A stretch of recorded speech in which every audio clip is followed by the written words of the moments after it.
Hey there, welcome back to another video. This time around, it is my review of the 1996 direct-to-video sequel, Darkman 3. Die, Darkman, Die. If you ask me, the fucking subtitle, Die, Darkman, Die, is so fucking stupid. Like, I remember when I first heard of this movie and I saw that the name of the film was Die, Darkman, Die, I rolled my eyes through the back of my head. But when I saw the film for the first time years ago, it surprised me. And when I watched it again for the first time in a while, it still surprised me. I like Darkman 3. I actually think Darkman 3 is a little underrated. For a direct-to-video sequel, it's way better than it has any right being. It does things in a way that is a lot more palatable and a lot more effective than whatever approach that the writers and the people involved with Darkman 2 took with that film. And it's just a much more interesting, much more captivating, much more satisfying sequel. And I don't know why more people aren't talking about it, or more people don't see this as the better Darkman sequel.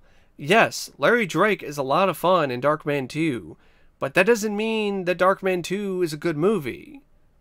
At least to me personally. Doesn't mean that it's a satisfying sequel, because it's just the same beats as the first film, done nowhere near as well. But in Darkman 3, they don't follow the same path. Darkman 3 doesn't do the same story over again. It actually takes things into a different direction. It raises the stakes instead of giving you the same stakes, and as a result, it's actually quite good for what it is. Yes, it is still a direct-to-video sequel. It still has a low budget. There are still sequences where you can really see the low budget at work. But despite that, it's got a solid story, and I think Bradford May's direction in this is way better. It has more of this, more energy to it, more life. It's more impressive when it comes to the visuals. It actually tries harder to capture the anger from the first film, especially in the one anger sequence that is featured in this that actually is on par with some of the sequences in the first movie. It actually is done quite well. And I just feel the screenplay by Michael Colleary and Mike Werb is just a infinitely better script, even with its own flaws, than the script for Darkman 2. For one, you get a new villain finally. And I think the villain in this is every bit as memorable, every bit as strong as Larry Drake. I think Rooker, who is played by Jeff Fahey, Peter Rooker, I think is a great bad guy. Jeff Fahey is chewing the scenery in the same fashion as Larry Drake did, and he's an absolute riot and a blast to watch play that role. And Jeff Fahey, to me, has always been an underrated actor, and I feel he does a really great job playing two different particular versions of this Rooker character. He does a great job playing the just sadistic, slick, and smarmy villain, but he does an equally as good job playing the sympathetic and heartfelt, emotional Peter Rooker, who is actually Peyton in disguise, trying to recapture a bit of what he lost or what he could have had with Julie. And that just shows you how talented and how truly underrated of an actor and of a talent Jeff Fahey is to pull off both of those roles so well. And the script not only has a good villain, but you also have an interesting series of plots. You have one subplot that deals with Darkman thinking that he's getting help from this brilliant scientist who is played by Darlanne Fluegel, Dr. Bridget Thorne, but really it's just a trap. So she can put this device in his body so that it can control him, because she tricks him into thinking that she can connect his thalamic nerve back to his spinal column so he can actually feel again. And she was actually one of the doctors who performed the procedure on Peyton in the first film. So they actually do try to connect things together more with this screenplay. She double crosses him, she's working with Rooker, and she creates this formula, this steroid, this synthetic steroid that's based around Darkman's DNA. So, I mean, it doesn't make a whole lot of sense, but it's a comic book kind of movie, so I'll let it slide. Because the whole concept of using Darkman's abilities against him is actually quite good. It's interesting. And so is the angle of having Rooker hire a bunch of these thugs and inject them with a synthetic steroid and have them try to make a point and kill the incumbent mayor or DA, district attorney, and rip him to shreds live on television.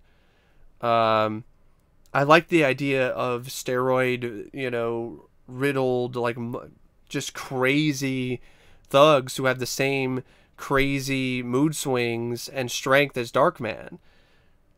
I think that's a really cool idea. The film doesn't necessarily do as much as it could with that, but it does enough to make it at least decent. And that's makes it so, to me personally, it was worth going down that road.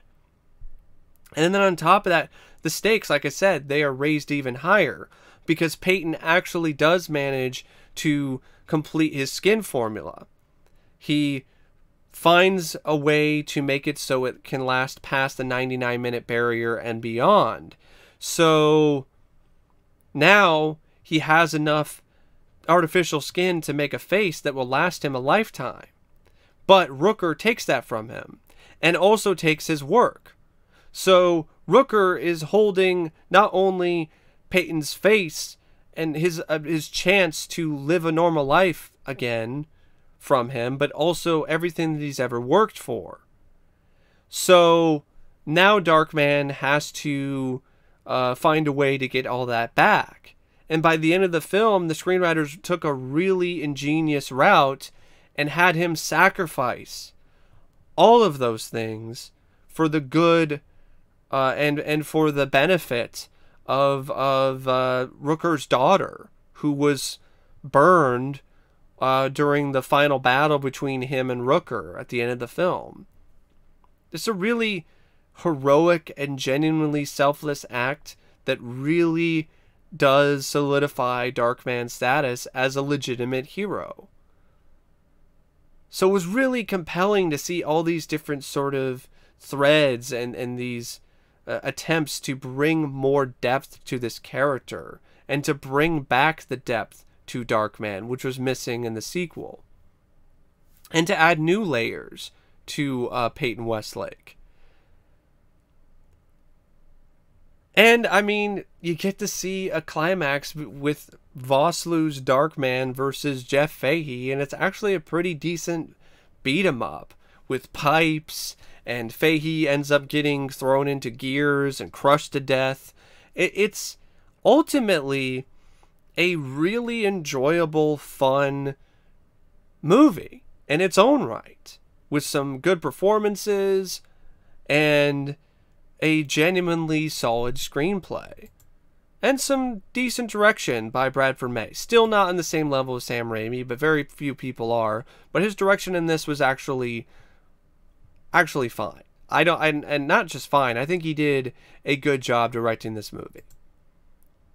And even some of the weaker parts of Darkman 2 are improved here. Like, for instance, Arnold Vosloo's performance in this film is a lot better than his performance in Darkman 2. It still is rough around the edges. He still is no Liam Neeson, but he's starting to hold his own. He's starting to really become more comfortable in the skin of Peyton Westlake, which makes me really lament the fact that we did not get a Darkman TV show with Arnold Vosloo in the role, because I feel if that did happen around this time, Vosloo would have grown into the role even more and would have made it his own in a special and unique way.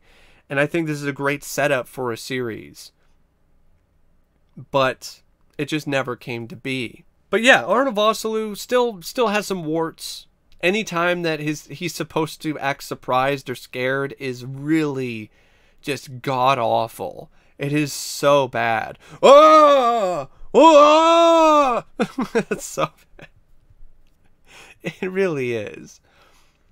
But even the action in this is so much better than the action in Darkman 2. Some people have shat on a scene where they're saying like it's literally trash cans blowing up in the air. They're oil barrels.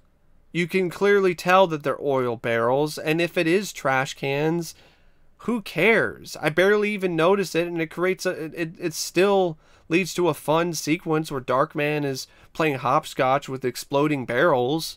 And then you have not only sequences like that, they do a fun scene with the Darkman mobile, which is just a renovated blank mobile, and with a bazooka.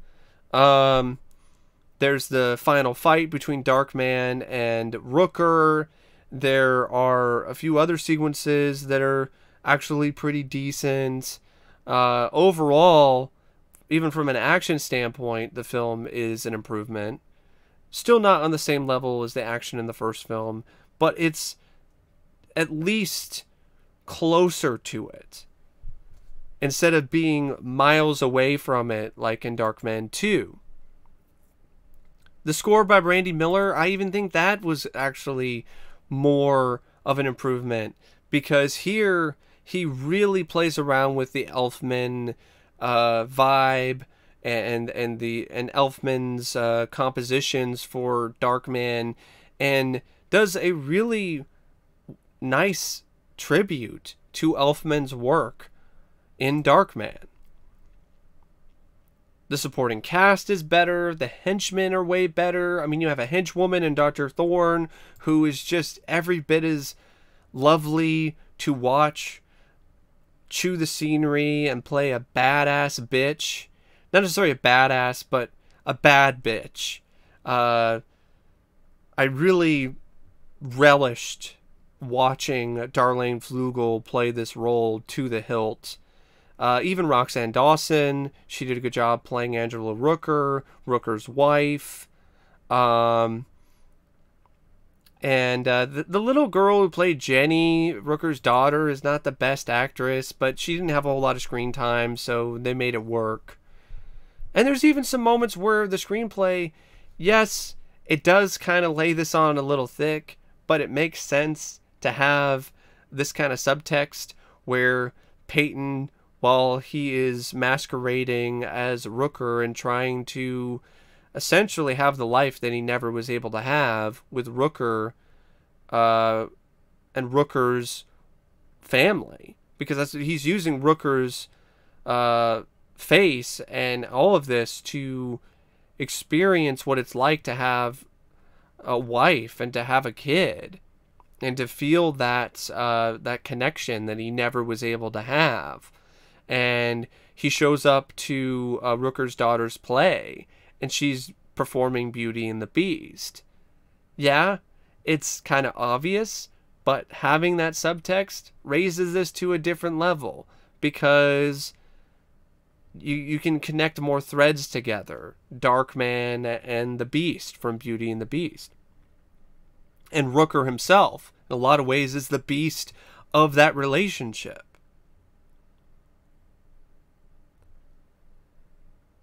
It's also well edited. I think it's got some really nice bits of editing in terms of really just capturing the kinetic energy that the film was trying to go for by Daniel Kahn. The cinematography by Bradford May is a real treat. It goes by at a really quick pace. It has a running time of like 87 minutes. And to me personally, there really isn't very many dull moments. It does repeat, for some reason, the intro from the second movie. That's one thing I forgot to mention in my review of the second film that I really don't care for when it comes to either of these films. These recaps of the events of Darkman. Why? Why do we need that? Completely, totally unnecessary to have these recaps that feature stock footage from Darkman when Peyton is attacked in the lab by Durant and his men and blown to hell, and the only added insert is some sequences of Arnold Vosloo in makeup suffering, and then maybe some dubbing of Vosloo's voice over some of the footage. It's even more useless in Darkman 3. Like, why do we even need it at this point? Because we already saw this intro in Darkman 2. That's one of the few things that I thought really didn't work with Darkman 3. Is this the intro in the beginning? You're like, what is this? Just skip this. Why do we need this again? But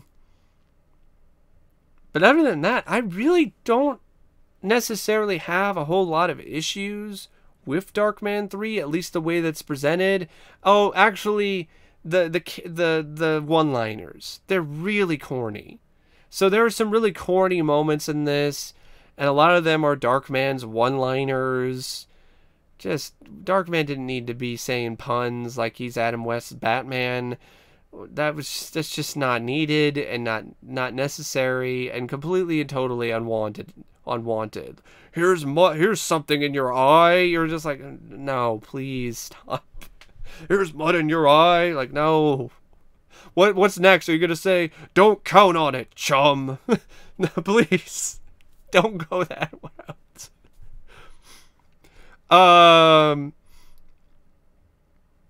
But yeah, I think Darkman 3 is a little bit of a gem. I do recommend it. I think if you like Darkman, you like the character, you like his world, I definitely feel that Darkman 3 is a much better attempt to revisit this world and to take things into a different direction and to move things along in terms of the story and with the characters. And in the end, yes, you didn't get any more Darkman films after this. You didn't get a TV show. So it does feel like things aren't really tied up. And it feels like there's a good amount of loose ends. And it's not really the most satisfying end to Darkman or his story. But it ends things on a high note. At least a fairly high note. Not the highest note possible. But it doesn't end things on a low note or a brown note.